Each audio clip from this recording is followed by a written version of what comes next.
Very comfortable. Could see everything through the face mask. I know they said they lightened it up some. Yes, sir. Very light Feels helmet. light? Yes, sir. Yeah. Okay. Have you hit anybody with it, and does it feel different on the when it compresses when it hits? Yes, sir. Actually, it does. It feels a lot lighter. You know, I'm not really a big helmet person, but you know, this does feel a lot lighter. You know, the vision is great.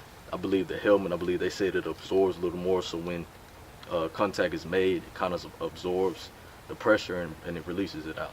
So it's a very good device that we're using now, and I'm very excited to use it this season. You can probably take it off for the rest of the interview. Just going to be look that awkward. way. Sounds good. Just be that way, Jerry. Just, I'm doing that for TV. Thanks, Jerry. We appreciate it. What's it been like? You know, you just had a couple practices in, but what's it been like for you so far? It's been a great feeling. You know, it's always great to come to practice and be able to learn, even more so as a freshman coming in, you know, being a little nervous, a little anxious, you know, make that first mistake, you know, to break up that first pass. But my main mindset and goal every day is to come to practice, learn a little more, learn the title, to be able to actually live the title, and then to defend the title. So it's a very great feeling to be able to be at Baylor University. You probably knew it maybe from recruiting or whatever, maybe heard it, but Fran Brown, he can be a little tough on Yes, guys, sir. can he? Most you, definitely. You like that part though? Or? Yes, sir. Because one thing that it does is it shows you that you have to know how to handle adversity. You know how you're gonna know how to be mentally tough. So to go through that process with Coach Fran is definitely molding me and shaping me as a man to be a better man, to be even stronger man, mentally and physically. You're around a lot of veteran cornerbacks. Have they been helpful to you, and Yes, you sir. feel like you can learn a lot from them? Yes, sir. Braylon Arnold has been a phenomenal help. You know, him coming off a season last year with, I know he had an injury, and him coming off that, he's really had the one in the ground and want to get it each and every day. And coming out here being a freshman, you know, he's always been by our sides, you know, teaching us every little things, details that we need to know, and definitely being able to show us the route and how to go and how to be great. Yeah, his practice was already over, and I noticed he was over there Yes, kind of sir. working with Coaching us you up. on Yes, the sir. backpedaling. I mean, that's just him. And that's one thing that's very great about Braylon, that he's a selfish person, that he's willing to go out and help others and teach others to help them be even better than what they are. So I'm very grateful for him. Byron, how much does that split practice allow you as a young player to get way more time than you typically would in a normal setting? It helps us a lot, because not only does it focus on the people that just got here, but it focuses on the guys that, you know, yet not know the process. And to be able to come in and learn the process and have a little bit more time and a little bit more focus on the people that don't know the process, it helps us to be able to gain the knowledge and the wisdom that we need to know, so when we are able to step on the field, that we're able to produce and we're able to, you know, show those great things that we need to show.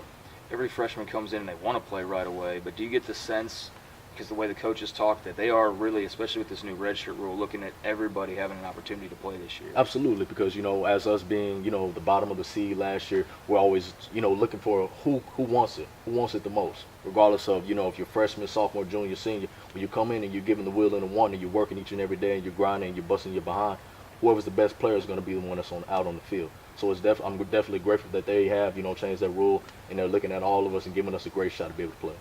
Byron, that's a great group of freshman receivers that you get to go against. Talk about that and what you're seeing from those guys. We have an amazing, fast core of group of receivers. Jackson Gleason, Kalen Barnes, Joshua Fleeks, Braylon Taylor, all guys that run literally under a 4.4. No lie, literally under a 4.4. And be able to go in against those guys each and every day just helps me as a cornerback even more so, because I know in the Big 12 league, we're going to continue to go after fast receivers, shifty receivers, and to be able to get a dose of each and every one of that, any type of receiver, it's definitely a great feeling, because you want to know what you're going to go against when you get out on the field and not be a shocking surprise. And they definitely give us that great look in practice each and every day. You like that challenge, Yes, sir. even when they're maybe beating you every Yes, sir, most definitely, because it helps me as a man and as a cornerback to be able to realize my mistakes and how I can fix my mistakes, be able to actually get them back that next rep. Okay. A lot of the receivers also have a lot of length. You're trying to cover some pretty tall guys out there too. Yes, sir. Has that been an adjustment from high school? It has been a little adjustment, because, you know, coming from DeSoto High School, we play guys that are kind of our height or just a little bit taller, within the 6 foot, 6'2" range. We have Braylon Taylor, I believe, is 6'5", 6'7", and my God, when he goes up fully stretched for a ball, you're gonna have to actually go up with all your might and strength and actually go be able to rip that ball from him. And then he weighs so much that, you know, you have to be able to jump up there and get it, then be able to strengthen it out and get the ball out of his hands. So definitely working with those guys and the type of receivers that we have is gonna actually help us a lot, but it's going to help us be even better than what we are before.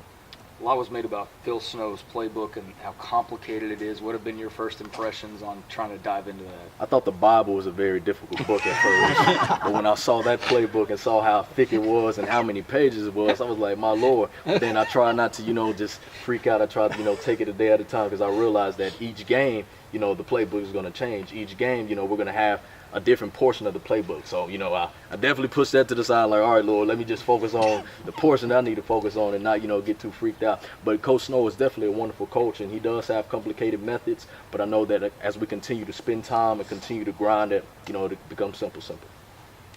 Byron, I know you're a guy where at DeSoto, you were the locker room voice. You're getting everybody hyped up. You did a lot of work outside with your community as well, your fellow students. Bible studies, things of that nature. What's it like being at Baylor, a school where there's a lot of focus on your particular interests as well, and just the vibe you get being at this university? Yes, sir. Well, being around warriors of Christ is definitely a great thing, because me being a Christian man that is a disciple and a follower of Christ, it enables me to be able to mold myself even more so.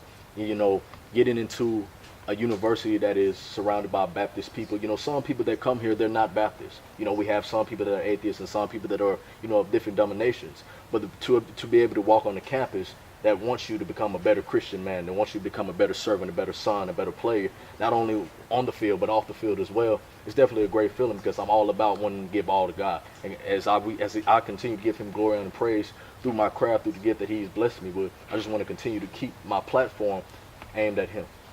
Do you have someone in the NFL that you model your game after, that you want to be just like them one day? Jamal Adams is actually one of my favorite DBs. As he continues to come to practice each and every day, his main goal is to be the greatest on and off the field. He comes to practice with the determination, with the desire, and with the discipline as well. And every time, he actually was from Texas. So, being able to model someone that's from Texas, from around the area that you're used to, is definitely a great feeling. And, me being the DB that I am, each and every day I come to practice, I want to be great. I want to obtain more information. I want to obtain more wisdom and knowledge. And to be able to look at myself and model Jamal Adams, one day I can be able to get to the stage that he's on.